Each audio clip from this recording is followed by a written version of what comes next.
Dear students, welcome to the education wheel. आप सबका दी education wheel में स्वागत है। प्यारे बच्चों, आप सब पिछली क्लास क्या पढ़ रहे थे? मोशन पढ़ रहे थे। मोशन के अंतर्गत हम पिछली क्लास क्या पढ़ाए थे? एक्सेलरेशन यानी त्वरण। अब हम जो है इसके आगे हम लोग क्या पढ़ेंगे? फोर्स पढ़ेंगे यानी बल पढ़ेंगे। तो आप जो है हेडिंग डालिए। और जो मोशन हम लोग पढ़ रहे हैं कौन सा टाइप पढ़ रहे हैं? Motion on the basis of path, यानी पथ पर आधारित जो है हम लोग मोशन पढ़ रहे हैं, जिसमें हम लोग लीनियर मोशन पढ़ रहे हैं यानी रेखीय गति पढ़ रहे हैं। तो इसमें हम लोग जो है अभी पिछली क्लास में एक्सेलरेशन जो है जाने थे यानी त्वरण जाने थे। अब जो है हम लोग क्या जानेंगे? फोर्स को देखेंगे। फोर्स क्या है यानी बल क्या है। तो हेडिंग डालिए फोर्स। हेडिंग डालिए फोर्स।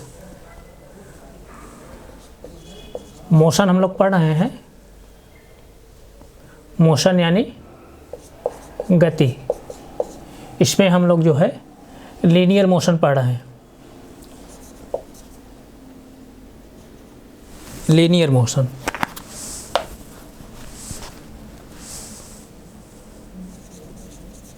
लीनियर मोशन, रेखीय गति। इसके अंतर्गत हम लोग क्या पढ़ने वाले हैं? फोर्स। पिछली क्लास में हम लोग एक्सेलरेशन क्या होता है उसको हम लोग जान गए थे, यानी त्वरण क्या होता है उसके बारे में हम लोग जान गए थे। अब हम लोग फोर्स पढ़ेंगे। हेडिंग डालिए फोर्स।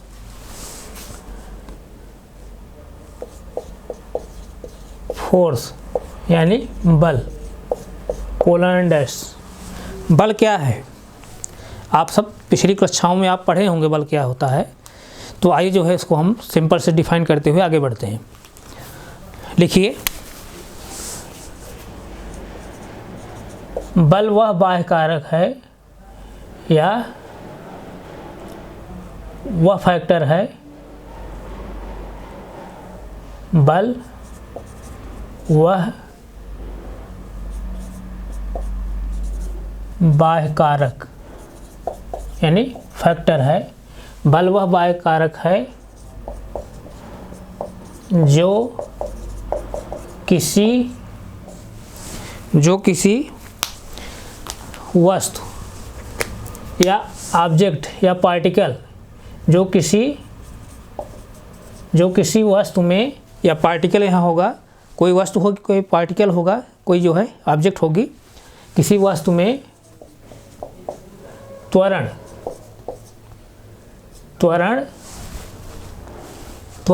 यानी एक्सेलरेशन,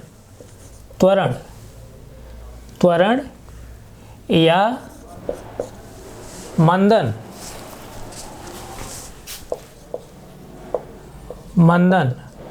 मतलब रिटार्डेशन मंदन उत्पन्न कर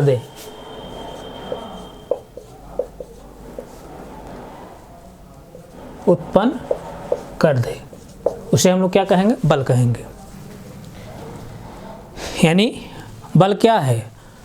बल जो है ऐसा फैक्टर होता है, फोर्स जो है ऐसा फैक्टर होता है जो किसी ऑब्जेक्ट में या किसी पार्टिकल में जो है एक्सेलरेशन जो है उत्पन्न करता है या वहाँ मंदन उत्पन्न करता है, यानी रिटार्डेशन उत्पन्न करता है। जैसे फॉर एग्जांपल, जैसे सपोज दैट जो है कोई जो है यहाँ पर जो है कोई ऑब्जेक्ट है, इस तरह से कोई ऑब्जेक्ट जो है यहाँ पर स्थिर अवस्था में है। क्या है? स्थिर है। स्थिर अवस्था में कोई ऑब्जेक्ट है। और सपोज दैट जो है यहाँ पर इस तरह से फोर्स लगाया गया ना, फोर्स जो है लगाया गया। जब फोर्स लगाया गया, ये जो ऑब्जेक्ट होगी, जो पार्टिकल होगा, क्या करना शुरू कर देगा? ये जो है मूव करना शुरू कर देगा यानी गतिशील हो जाएगा। जब गतिशील हो जाएगा तो इसमें क्या उत्पन्न होगा? एक्सेलरेशन होगा, यानी त्वरण यहाँ पर उत्पन्न हो जाएगा। यहाँ पर जो है त्वरण उत्पन्न हो जाएगा। ये जो है त्वरण यहाँ पर प्राप्त हो जाएगा। तो बल जो है ऐसा फैक्टर होता है जो किसी ऑब्जेक्ट जो है त्वरण उत्पन्न करता है। इसी तरह जैसे कोई ऑब्जेक्ट या पार्टिकल है, क्या है वो? क्या है कि एक मतलब मूव कर रही, तेज़ी से जो है गति कर रही, इस तरह से तेज़ी से गति कर रही ना, तेज़ी से गति कर रही। तो सपोज दैट जो है यहीं पर जो है यहाँ पर कोई जो है फोर्स लग गया, कोई फोर्स लग गया। जब फोर्स लग जाएगा तो जो पार्टिकल होगा, जो ऑब्जेक्ट होगी, क्या हो जाएगी, तब क्या हो जाएगी, इसमें धीरे धीरे चलना शुरू करेगी, धीरे धीरे चलना शुरू करेगी, धीरे धीरे चलना शुरू करेगी या स्थिर होना शुरू हो जाएगी। तो इसका मतलब क्या, यहाँ मंदन हो रहा है, मंदन हो रहा है ना, यहाँ रिटार्डेशन हो रहा है। मंदन मतलब कि निगेटिव जो है एक्सीलरेशन प्राप्त हो रहा है। तो यहाँ पर तब यहाँ हमको क्या प्राप्त होगा, मंदन, यानी निगेटिव जो है एक्सीलरेशन प्राप्त होगा। तो यही जो है, ये जो ये प्रोसेस हो रहा है, यानी किसी ऑब्जेक्ट में जो है एक्सीलरेशन हो जा रहा है या मंदन हो जा रहा है, रिटार्डेशन हो जा रहा है, यही प्रोसेस क्या होता है, ये बल होता है। यानी बल जो है ऐसा बाह्य कारक है जो किसी जो है पार्टिकल या किसी ऑब्जेक्ट जो है त्वरण उत्पन्न कर देता है या मंदन उत्पन्न कर देता है। यानी एक्सीलरेशन जो है जनरेट करता है या रिटार्डेशन जो है जनरेट करता है। किसी कोई डाउट? नहीं डाउट है, नहीं डाउट है ना। तो एक चीज़ जो है अभी पिछली क्लास हम बताए, जब त्वरण बता रहे थे, जब आपको हम वेलोसिटी और एक्सीलरेशन हम जब बताए थे पिछली क्लास में, तो हमें बताया था अगर जो है वेलोसिटी कांस्टेंट रहेगी, वेलोसिटी जब कांस्टेंट रहेगी तो एक्सीलरेशन जो होता है जीरो होता है। क्यों? क्योंकि जो मतलब वेग परिवर्तन की जो दर होती है वही क्या होती है, एक्सेलरेशन होता है। जब वेलोसिटी कांस्टेंट रहेगी, यानी वेग जो है नियत रहेगा, तो वेग में कोई परिवर्तन हो ही नहीं रहा है। जब वेग में कोई परिवर्तन नहीं हो रहा है तब वहाँ क्या होगा, एक्सेलरेशन क्या होगा, जीरो होगा, यानी त्वरण क्या होगा, जीरो होगा। लेकिन ध्यान दीजिए, ध्यान दीजिए, जब वेग जो है नियत हो यानी वेलोसिटी कांस्टेंट हो तो उस कंडीशन में एक्सेलरेशन जीरो होता है। लेकिन ध्यान दीजिए एक एक्सेप्शन है, यानी अपवाद है, एक्सेप्शन है यानी अपवाद है। अपवाद क्या है उसको भी हम लोग आगे पढ़ेंगे। जब कोई पार्टिकल जो है सर्कुलर मोशन करता है, कोई भी पार्टिकल, जब कोई पार्टिकल जो है सर्कुलर मोशन करता है, इस तरह से कोई पार्टिकल जो है इस तरह से, ये कोई पार्टिकल है इस तरह से जो है इस तरह से मोशन कर रहा है, सर्कुलर मोशन कर रहा है, इस पथ कर रहा है, सर्कुलर मोशन कर रहा है। यहाँ तो वेलोसिटी जो होगी, अगर कोई पार्टिकल सर्कुलर जो है पाथ पर जो है मोशन कर रहा है, यानी सर्कुलर मोशन कर रहा है, तो वहाँ वेलोसिटी जो है कांस्टेंट होगी, यानी वेग जो है नियत होगा। तो यहाँ पर जो है एक्सेलरेशन तब नहीं होना चाहिए, एक्सेलरेशन जो होना चाहिए यानी जीरो होना चाहिए, ये त्वरण जो उत्पन्न होना चाहिए जीरो होना चाहिए। लेकिन यहाँ त्वरण जीरो नहीं होता है, यहाँ त्वरण जीरो नहीं होता है। त्वरण जीरो इसलिए नहीं होता है क्योंकि ये पार्टिकल जो है कांस्टेंट वेलोसिटी से जो है मूव कर रही है, लेकिन इस पार्टिकल के जो है सर्कुलर पाथ पर जो है, सर्कुलर जो है पाथ पर मोशन कर रही है। तो इस सर्कुलर पाथ पर मोशन करने की वजह से जो है इसकी जो है इस ऑब्जेक्ट का यानी इस पार्टिकल जो है डायरेक्शन हमेशा चेंज हो रही है। डायरेक्शन चेंज होने की वजह से जो है यहाँ पर एक्सेलरेशन जो है जनरेट होगा, यानी त्वरण उत्पन्न होगा। तो इस कंडीशन में जो है यहाँ पर त्वरण जो है जीरो नहीं होगा। कहने का मतलब वेलोसिटी यहाँ कांस्टेंट है, वेलोसिटी कांस्टेंट है, वेग कांस्टेंट है, लेकिन त्वरण यहाँ पर जीरो नहीं है। क्यों नहीं जीरो है? क्योंकि यहाँ पर जो है जो गति हो रही है, वृत्ति गति हो रही है, यानी वृत्ति पथ गति कर रहा है कोई पार्टिकल, कोई कण, और वृत्ति पथ गति करने की वजह से जो है इसकी डायरेक्शन हमेशा चेंज हो रही है। डायरेक्शन चेंज होने की वजह से जो है यहाँ पर एक्सेलरेशन जो है होगा, यानी जीरो एक्सेलरेशन नहीं होगा, जबकि कुछ कुछ एक्सेलरेशन यहाँ पर होगा। तो ये अपवाद है, अपवाद यानी वृत्ति गति पर जो है समान वेग से, यानी नियत जो है वेग से कोई पार्टिकल अगर मूव करेगा तो वहाँ पर जो है वो हमको एक्सेलरेशन जो है प्राप्त होगा, यानी त्वरण प्राप्त होगा, त्वरण जो है जीरो नहीं होगा। तो अभी इसको हम लोग जो है जब सर्कुलर मोशन हम लोग पढ़ेंगे तो उसको हम डिटेल से डिस्कस वहाँ करेंगे।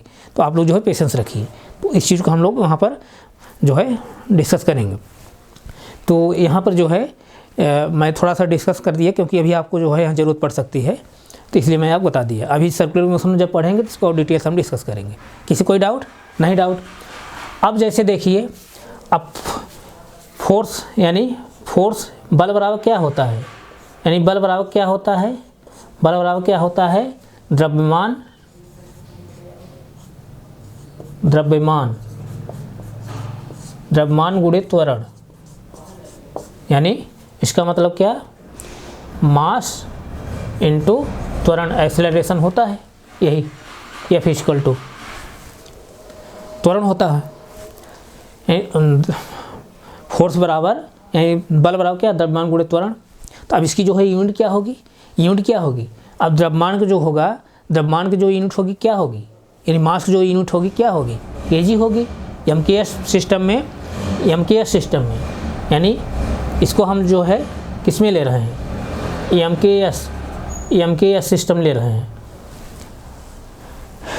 MKS सिस्टम में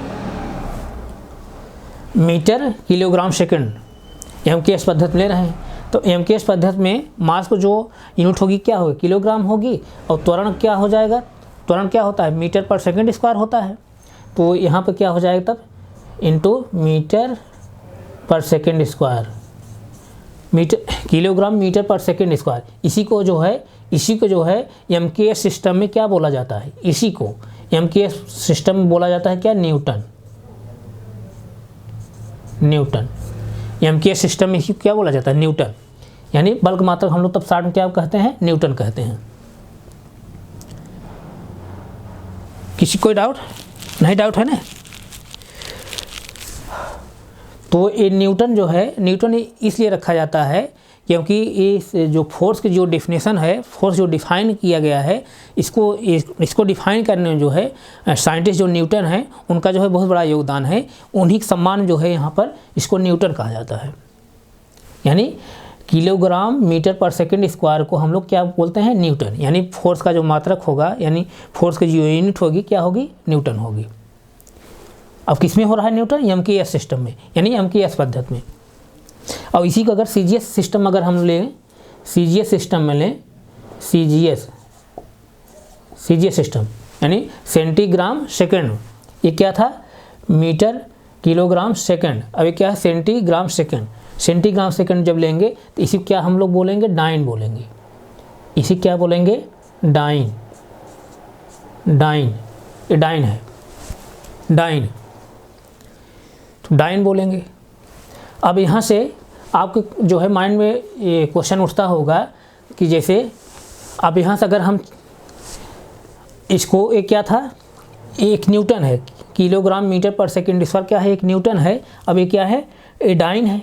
अगर CGS ले लेंगे तो डाइन है। यानी MKS सिस्टम में जो फोर्स का यूनिट है न्यूटन है, kilogram metre per second square. और CGS में जो है डाइन है। CGS डाइन मतलब सेंटीग्राम सेकंड। तो अगर इसको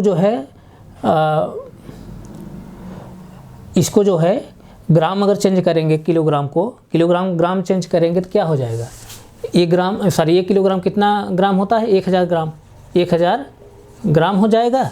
और मीटर को जब बदलेंगे, मीटर में जब बदलेंगे सेंटीमीटर में कितना हो जाएगा, 100 सेंटीमीटर। और नीचे सेकंड स्क्वायर है ही, सेकंड स्क्वायर। बात समझ आई। तो ये क्या है, ये डाइन में है, ये डाइन है, यही डाइन है, इसी को डाइन बोला जाता है, अब ये क्या है, अब ये जो डाइन है किसके बराबर है, यानी एक न्यूटन बराबर है ना, एक न्यूटन के ही बराबर डाइन है ना। ये जो है किसके स्थान पा रहा है, किस वैल्यू का स्थान पा रहा है, यही जो MKS सिस्टम हम जो लिए हैं न्यूटन, उसी पोजीशन हम CGS ले रहे हैं, CGS डाइन ले रहे हैं। यानी कहने का सेंस यहाँ पर इतने हम लोग क्या लिखे हैं, kilogram metre per second square हम लोग न्यूटन लिखे हैं। यानी एक न्यूटन को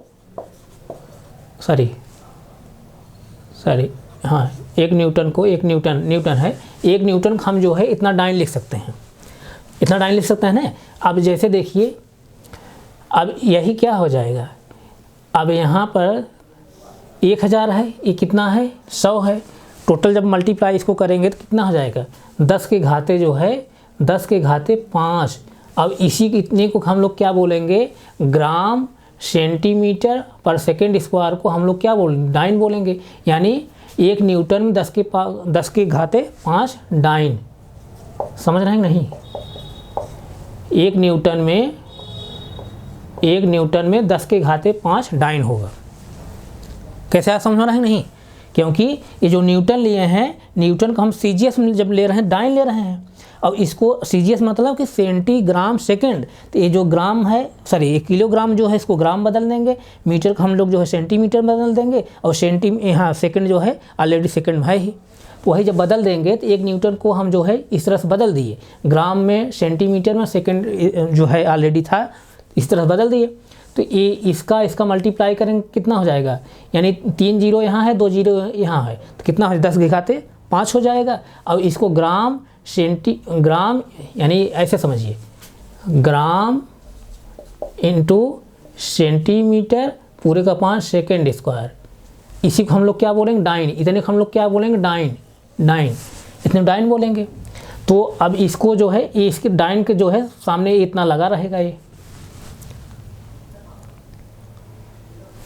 तो 1 न्यूटन कितना हो जाएगा 10 के घाते 5 डाइन। अगर ऐसे पूछा जाए कि एक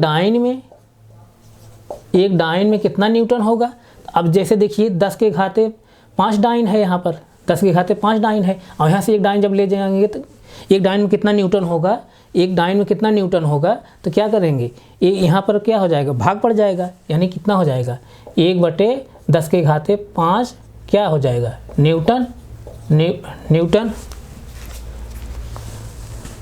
10 के घाते यानी एक डाइन में 1/10 है, 1/10 के घाते 5 न्यूटन हुआ। अब ये जो है नीचे जो है 10 के घाते जो है पॉजिटिव है, ऊपर जाए क्या हो जाएगी माइनस हो जाएगी, यानी तब क्या हो जाएगा एक डाइन में तब क्या हो जाएगा 10⁻⁻5 न्यूटन।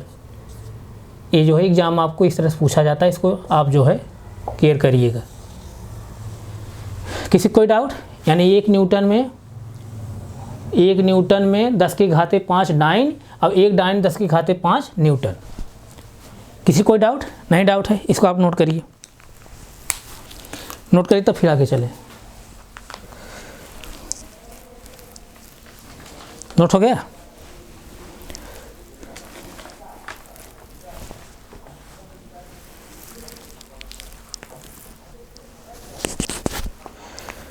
नोट हो गया। अब जैसे देखिए थोड़ा सा, अगर जो है कोई जो है यहाँ पार्टिकल है, कोई पार्टिकल है, इस तरह से कोई पार्टिकल है, इस पार्टिकल में जो है इधर जो है इस साइड इस डायरेक्शन में जो है 10 न्यूटन का फोर्स लग रहा है, और इधर जो है इस साइड जो है 5 न्यूटन का जो है फोर्स लग रहा है। तो ये जो है पार्टिकल या ऑब्जेक्ट जो वस्तु होगी किस डायरेक्शन जाएगी, इधर जो है 10 न्यूटन बल लग रहा है, इधर जो है 5 न्यूटन बल लग रहा है, वस्तु एक ही है, इधर से कोई जो है 5 न्यूटन बल लगा खींच रहा है, इधर जो है 10 न्यूटन कोई बल लगा खींच रहा है, तो वस्तु किधर जाएगी, बल इधर ज़्यादा है ना, इधर जाएगी वस्तु ना, वस्तु इधर जाएगी, तो वस्तु इधर जाएगी, ये तो कन्फर्म हो गया। लेकिन उस समय जो वस्तु जब इधर जाएगी तो कितने बल के साथ जाएगी, यानी उसका रिजल्टेंट जो फोर्स होगा, यानी परिणामी जो बल होगा क्या होगा, तो इसका परिणामी बल जो होगा क्या होगा, इसमें से इसको जो है सब्ट्रैक्ट कर देंगे, कितना हो जाएगा तब, यानी वस्तु जो है इधर जाएगी और जो रिजल्टेंट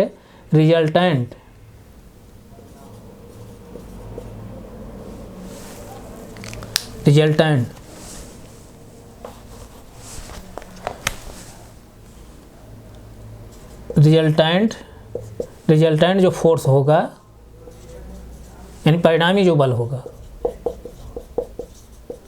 परिणामी जो बल होगा क्या होगा, परिणामी जो बल होगा कितना होगा, वस्तु इधर जाएगी कितना होगा, 10 में से 5 घटाएंगे तो कितना हो जाएगा 5 न्यूटन होगा। इस तरह से किसी कोई डाउट नहीं, डाउट है। इसी तरह से और कोई, जैसे कोई पार्टिकल है,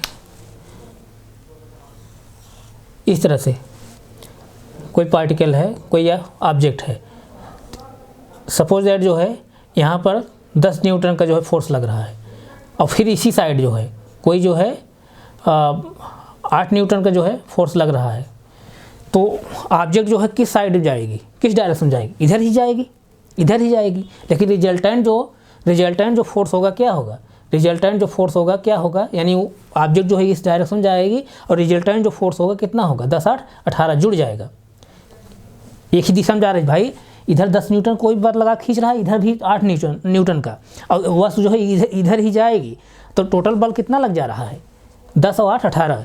जो रिजल्टेंट जो फोर्स होगा यानी परिणामी जो बल होगा कितना होगा, 18 न्यूटन। इस तरह से किसी कोई डाउट नहीं? डाउट है तो इस तरह से जो है आपको एग्जाम में दे सकता है, रिजल्टेंट जो है फोर्स निकालने के लिए आप तो निकाल लेंगे। कुछ और एग्जाम्पल जैसे हम लोग ले लेते हैं,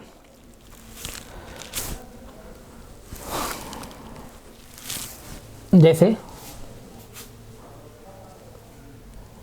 कोई जो है यहाँ पार्टिकल है, इस तरह से दोनों तरफ जो है फोर्स लग रहा है, यहाँ पे जो है 5 न्यूटन लग रहा है और यहाँ पे जो है 15 न्यूटन लग रहा है सपोज दैट।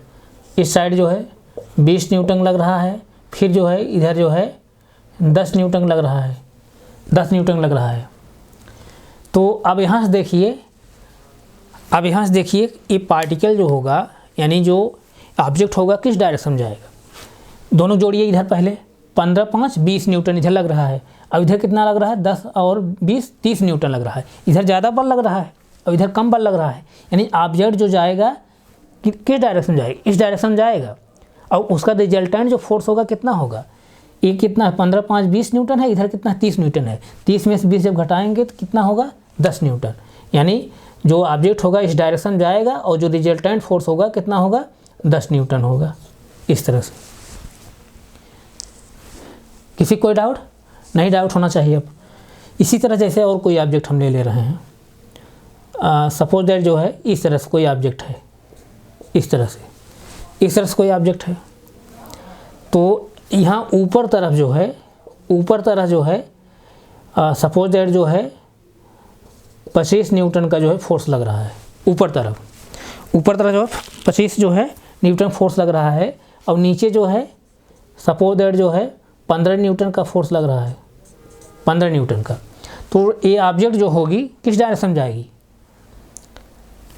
कौन जो है फोर्स ज़्यादा है, बड़ा है, इधर ऊपर कितना 25 न्यूटन, नीचे कितना लग रहा है 15 न्यूटन।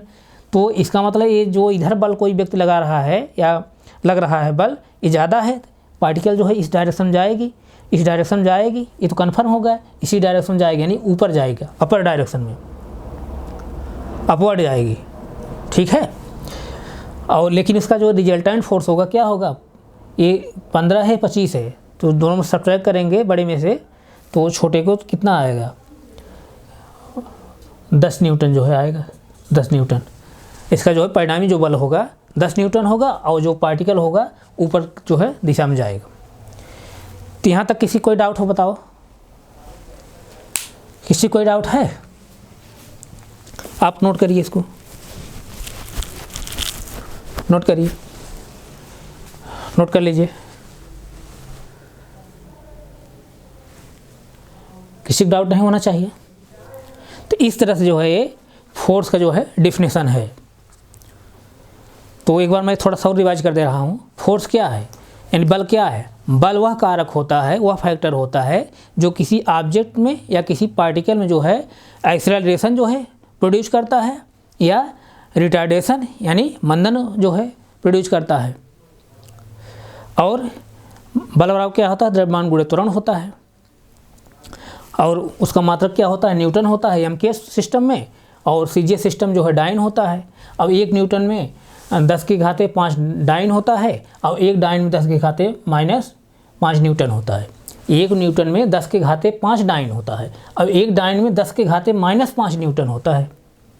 दोनों में अंतर समझिए, 1 न्यूटन में 10⁵5 डाइन और 1 डाइन में 10⁻⁻5 न्यूटन, यानी 1 डाइन में 10⁻⁵ न्यूटन। अब यहाँ क्या, 1 न्यूटन में 10⁵ डाइन, 1 न्यूटन में 10⁵ डाइन, 1 डाइन में 10⁻⁻5 न्यूटन। कैसे आया अभी मैं सब बताया हूँ। यानी जो किलोग्राम और मीटर पर सेकंड स्क्वायर है, सीजीएस क्या करेंगे, किलोग्राम को हम ग्राम चेंज करेंगे, मीटर जो है सेंटीमीटर में चेंज करेंगे। उसी तरह जैसे हम चेंज किए हैं तो इस तरह से यहाँ आया है। किसी कोई डाउट? और जैसे देखिए इस तरह जैसे अगर पार्टिकल दिया रहे, यहाँ इस तरह फोर्स जो है अप्लाई होते रहें, तो उसका जो है रिजल्टेंट फोर्स कैसे आप निकालेंगे, और पार्टिकल जो है या ऑब्जेक्ट जो है किस डायरेक्शन में जाएगी आप वहाँ से मेजर कर लेंगे। किसी कोई डाउट नहीं होगा ना, तो फोर्स में किसी कोई डाउट है।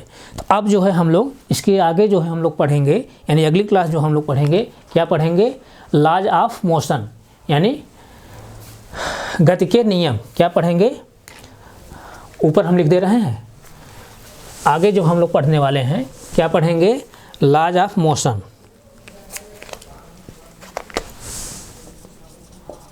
लॉज ऑफ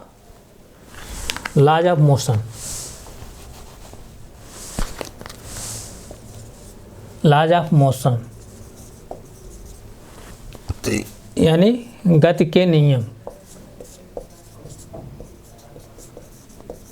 गति के नियम मोस्ट इम्पॉर्टेंट है।